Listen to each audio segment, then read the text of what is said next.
আপনারা দেখছেন বাংলার খবর 21। খবরের সত্যতাই আমাদের লক্ষ্য।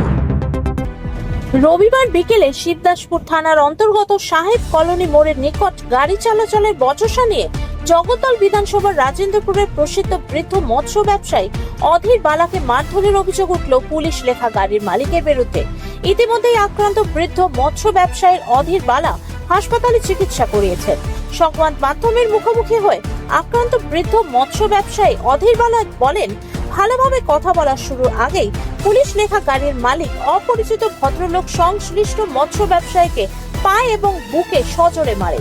তার বুকে কৃত্রিম ধমনী বসানো আছে বলে আক্রান্ত ব্যবসায়ী জানান।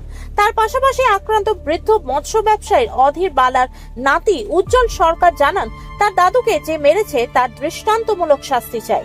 শিবদাসপুর থানার পুলিশকে তিনি লিখিত অভিযোগ করেছেন বলে আক্রান্ত নাতি উজ্জ্বল সরকার জানান। এই ঘটনা নিয়ে তদন্ত শুরু করেছে শিবদাসপুর থানার পুলিশ। এই যে ব্যক্তি বিনা কারণে যে মেরেছে, দেখো একজন বয়স্ক লোক একা একা পেয়ে উল্টাতে নিজের অন্যায়, এখন অন্যায় তো স্বীকার করছে না, উল্টে গরম নিচ্ছে। জানি না ইনি কোনো সার্ভিস বা কি করে, অনেক গরম গরম ভাবে কথা বলছে। এই যে গাড়ির নাম্বার আছে, এই যে গাড়িটা নিয়ে রাখ। এই যে পুলিশ বলে এত গরম দিচ্ছে, সেটা এখন বুঝতে পারছে। একজন পুলিশের লোক হয়ে বলে একজন রাস্তায় একটা বয়স্ক লোককে ধরে মারধর করছে, যা তাই ভাবে যা করছে। হ্যাঁ, ক্ষতিপূরণ কি হতে আপনি যাবেন, আপনাকে যেতে হবে থানায়, অবশ্য থানায়। এটা পুলিশ না হলা কি? হ্যাঁ, একটা হলো অপরাধী। হ্যাঁ, একটা বয়স্ক লোক ধরে মারে রাস্তায়, পুলিশ তুমি? হ্যাঁ, পুলিশ একটা চশমা ভেঙেছে, গলার হাড়, চোখ মুখ খুলে দিছে, এটা কি পুলিশ? আর পুলিশে তুমি পুলিশের সাপোর্ট করছো এতক্ষণ ধরে। হ্যাঁ, এটা পুলিশ। হ্যাঁ, হ্যাঁ, পুলিশ, এটা পুলিশ। কমপ্লেন দিতে বলছি তো পুলিশ এটা। চলুন চলো অটো, চলো চলো। কি ঘটনা ঘটেছে? ঘটনা ঘটেছে বিকেল 4টে, 4:30 হবে। আমি কালকে আমি মাছের গাড়ির সাথে পিছনে আসছি, আমার গাড়িটা আগে। তা ওখানে এসে দেখছি একটু জাম, ও পিছন থেকে হর্ন দিচ্ছে। হর্ন দিতে দিতে করছে, সামনে তো ছাই নেই। ও সাহেব কলোনি মোড়, ওই আইসক্রিম কারখানাটার কাছে। আর ওখানে জলে খুব সামনে গাড়ি জাম, আর পিছন থেকে জোরে হর্ন দিতে আমার পিছনে গাড়িতে ঠোকা মারলো। তখন বলছে তুমি সাইড দিয়েছো না? ভাই সাইডটা কোথায় আছে? আমি সাইডটা তোমাকে দেবো, সাইড আছে। হ্যাঁ, এই বলে এবার আমরা দুজন দাঁড়িয়েছি, ও দাঁড়িয়ে গেল, আমার পিছনে ধাক্কা খেলে সাইডে দাঁড়িয়ে গেছে। দাঁড়িয়ে নিবার কথাবার্তা বলতে আমি বাঁ দিকে সাইডে চলে গেছি। ও কী করলো, ও দুটো কথা কাটাকাটি হচ্ছে, হতে গিয়ে গাড়ি স্ট্যান্ড করে এসে আমাকে মারছে। মেরে গিয়ে ফেলে দিলে আমার চশমাটা পড়ে গেল। ফের আমি উঠে চশমা দিয়েছি, ফের আবার কথা কাটাকাটি করতে আবার এসে আমাকে মারছে। হ্যাঁ, ওখানে অনেক লোক বলছে তুমি কেন মারলে? আরও যারা প্রতিবাদ করছিল, বিশু ছিল, আরও কয়েকটা ছেলে ছিল আমাদের গ্রামের। হ্যাঁ, তুমি তো ওকে মারলে, ও তো তোমায় ধাক্কা, তুমি তো পিছন দিয়ে ধাক্কাটা মেরেছো ওকে। হ্যাঁ, এই বলতে আমাকে মারলো। এবার আমার চশমাটা মেরে আমি কাউকে ফোনও করতে পারছি না, চশমা ছাড়া দেখতে পারি না, চশমাটা তো পুরো ভেঙে গেছে। হ্যাঁ, তারপরে খানিক পরে গেল পুলিশও গাড়ি টল দিচ্ছিলো, মনে ওরা গেছিলো, বলে আপনাকে চশমার দামটা দিয়ে দিচ্ছে। আমরা চশমার দাম দিলে আর তুই বেরোতে পারবি না, এখানে দাঁড়া। আমি তখন একটা ছেলেকে বললাম আমার ফোনটা দিয়ে, আমার ছোটো বোন, যে তুই ডাকতো ভাই, আমার কাউকে ফোন করে নাম আছে, ফোন করে ডাক। তখন আমার ছেলেকে ডাকে, তখন ওরা সব যায়। তাছাড়া পুলিশ ওকে নিয়ে তারপরে বেরিয়ে চলে যায়। হ্যাঁ, পুলিশে কমপ্লেন করেছি। পুলিশ তো কালকে থানায় নিয়েছে, এখন কী করেছে ঠিক বলতে পারো না। কমপ্লেন করেছি বড় বোর কাছে। হ্যাঁ, থানায় কমপ্লেন করেছি।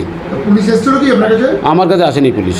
হ্যাঁ, পুলিশ আসেনি। আমার এই বুকটা খুব যন্ত্রণা হচ্ছে। হ্যাঁ, কালকে বলেছি, আমি সারা রাত্রি ঘুমাতে পারিনি। হ্যাঁ, বুকে আমার স্টেন লাগানো আছে। হ্যাঁ, বারবার পুলিশকে বলার পরও পুলিশ কোনো করছে না। পুলিশের ভূমিকা কি আপনি সক্রিয়, মানে পুলিশের ভূমিকা অসন্তুষ্ট পুলিশ। হ্যাঁ, পুলিশ আবার সকালবেলা বলছে যে তুমি টাকা রফা করে ফেলেছো। টাকার অপরাধী করেছিলেন? না, কোনো কথাই আরে বড় সাহেব, কোনো কথাই হয়নি আমার। কি চাইছেন? কি চাইছে, ওর সাজা হোক। ও যে মানে আমাকে মেরেছে আর কি, পুলিশের গাড়ি। হ্যাঁ, ওই যে চালাচ্ছিল, পুলিশ লেখা ছিল গাড়িতে। ওই যে আমাকে মেরেছে, ওর গাড়িতে পুলিশ লেখা ছিল। হ্যাঁ, কি লেখা ছিল? পুলিশ বলতে লেখা আছে, পুলিশ গাড়ি বলে লেখা ছিল স্কুটিতে। তার জন্য কি পুলিশ কোনো অ্যাকশন নেয়নি বলে বলছেন? তা হতে পারে, তার জন্য পুলিশের গাড়িতে গেছেন, পুলিশ অ্যাকশন নেয়নি। পুলিশ যার জন্য ওকে বলছে এখানে সে চশমার দামটা নিয়ে তুমি ছেড়ে দাও। আমি চশমার দাম নিয়ে ছেড়ে দেবো, আমাকে যে মারলো এটা কী হবে? হ্যাঁ, তারপরে টাকা হারিয়ে গেছে 15,000। আপনি কি চাইছেন? আমি চাইছি ওর যেমন যত শাস্তি হোক। আপনার নাম? আমার নাম অধীর বালা। হয়েছিল বলুন তো? ঘটনাটা ঘটেছে হট করে আমরা বাড়ি থেকে জানতে পারি যে আমার দাদুকে সাহেব কলোনি মোড়ে কোনো একটা ব্যক্তি মারছে। তা আমরা সাথে সাথে ঘটনাস্থানে পৌঁছে যাই। পৌঁছে যাওয়ার পরে দেখি যে ব্যক্তি মেরেছে সেই ব্যক্তি আছে, সাথে দুটো পুলিশ ছিল, পুলিশের একটা জিপও ছিল স্পটে। তা স্পটে যখন ওই ব্যক্তি খুব পরিমাণে মেরেছে, আমরা তো দেখার সাথে সাথে পুলিশ দাঁড়িয়েছিল, পুলিশকে জানিয়েছি, পুলিশ নিজেও দেখেছে। পুলিশ স্পট থেকে ব্যক্তিকে তুলে এনেছে যে আসামি যে আমার দাদুকে মেরেছে। মারার পরে আমরা থানায় আসি। থানায় আসার পরে পুলিশ আমাদেরকে পাঠিয়ে দেয় হসপিটালে, যে হসপিটাল থেকে মেডিকেল করে নিয়ে আসো। মেডিকেল করে নিয়ে আসার পরে আমরা একটা এফআইআর লিখি। এফআইআর লিখে এই এফআইআর আর আমাদের যে মেডিকেলের কাগজটা আছে, এই দুটো কাগজ আমরা যে উজ্জ্বল রায় স্যার বলে যে ইনচার্জ যে ছিল তার কাছে জমা দিই। জমা যখন দিই তখন বাজে সন্ধ্যে 6টা থেকে 6:30। তা আমাদেরকে বলা হলো যে তোমরা 2 ঘন্টা পরে আসো। কোন থানায়? আমাদের শিবদাসপুর থানা। শিবদাসপুর থানায় আমরা এফআইআরটা করেছি। শিবদাসপুর থানা উজ্জ্বল রায় যে অফিসার ছিলেন তিনি বললেন যে 2 ঘন্টা পরে আসুন, 8টা সাড়ে 8টা নাগাদ। তার রাতে যখন আমরা 8টার সময় আবার যাই, যখন গিয়ে বলি স্যার আপনারা আসতে বলেছিলেন যে আমরা যে এফআইআরটা করেছি তার কোনো রিসিপ্ট বা কোনো কপি বা কোনো কাগজ কি আমাদেরকে দেবেন? বললো আপনাদের যে কাগজটা দেবে, যে ব্যক্তি যে স্যার অ্যারেস্ট করে নিয়ে এসছে সেই স্যারই আপনাদের কাগজটা দেবে। সেই স্যার তো এখন নেই, তিনি ডিউটিতে গেছে। একটা কাজ করে তোমরা কালকে সকালে আসো। তা আমরা যখন সকালে থানাতে যাই, হ্যাঁ আজকে সকালবেলা থানাতে যাওয়ার পরে যখন যে আমাদের যেহেতু কাগজটা আনতে যেতে বলেছিল রিসিপ্ট কপি, যাওয়ার পরে যে বলি যে স্যার আমাদের আসতে বলা হয়েছিল সকালবেলা। তা বললো যে তোমরা কেস করবা, তা কেন কালকে কিছু করনি, আজকে এসে কেন বলছো? কিন্তু আমরা যে কালকে যে এফআইআর লিখে জমা দিয়েছি তার 1 কপি জেরক্স আমাদের কাছে আছে, আর যে মেডিকেল আছে মেডিকেলের কাগজও আমাদের কাছে আছে। আমরা সবই করেছি, থানার মধ্যে জমা দিয়েছি, প্লাস ওনার নামে এফআইআর ভালোভাবে লিখেছি, ঘটনাস্থলে যা যা ঘটেছিল সবই। আমাদের বক্তব্য একটাই, যে ব্যক্তির নামে এফআইআর হলো তিনি একজন পুলিশ কর্মরত। তা সেই ব্যক্তিকে জানলেন যে উনি পুলিশ কর্মকর্তা? যেহেতু ওনার গাড়ির সামনে পুলিশ লেখা ছিল, আমরা সাধারণত জানি কোনো একজন পাবলিক পুলিশ লেখা গাড়ি চালাতে পারে না, একজন পুলিশের লোকই পুলিশ গাড়ি লেখা চালাতে পারে। তা যখন গাড়ির নাম্বারটা ছিল আমাদের যে গাড়িটা যে অ্যাক্সিডেন্ট হয়েছে, যে ব্যক্তি আমাদেরকে মেরেছে 7311 WB 23K 7311 গাড়ির নাম্বার। তা সকালবেলা যাওয়ার পরে দেখি যে ব্যক্তি মেরেছিল, যে ব্যক্তির গাড়িটা উঠিয়ে এনেছিল গাড়িটাও থানাতে নেই, বা সেই ব্যক্তিটাও থানাতে নেই। তখন আমরা একটা খালি প্রশ্ন করি, স্যার আমরা যে এফআইআর করলাম তা আমাদের তো কোনো রিসিপ্ট কপি দেওয়া হলো না, প্লাস যে ব্যক্তি আমাদের সাথে এত বড় অন্যায় করলো সে ব্যক্তিকেও দেখতে পাচ্ছি না। তখন আমাদের বলা হচ্ছে যে তোমরা যদি এফআইআর করো তাহলে কালকে এখানে করোনি। কিন্তু আমরা বলছি, জোর খাটিয়েই বলছি যে আমরা কালকে এফআইআর করেছি, প্লাস থানায় পুরো ফুটেজ আছে। আমরা থানায় 3 থেকে 4 ঘন্টা ছিলাম, আমাদেরকে 3 থেকে 4 ঘন্টা থাকতে হয়েছে একটা এফআইআর করার জন্য।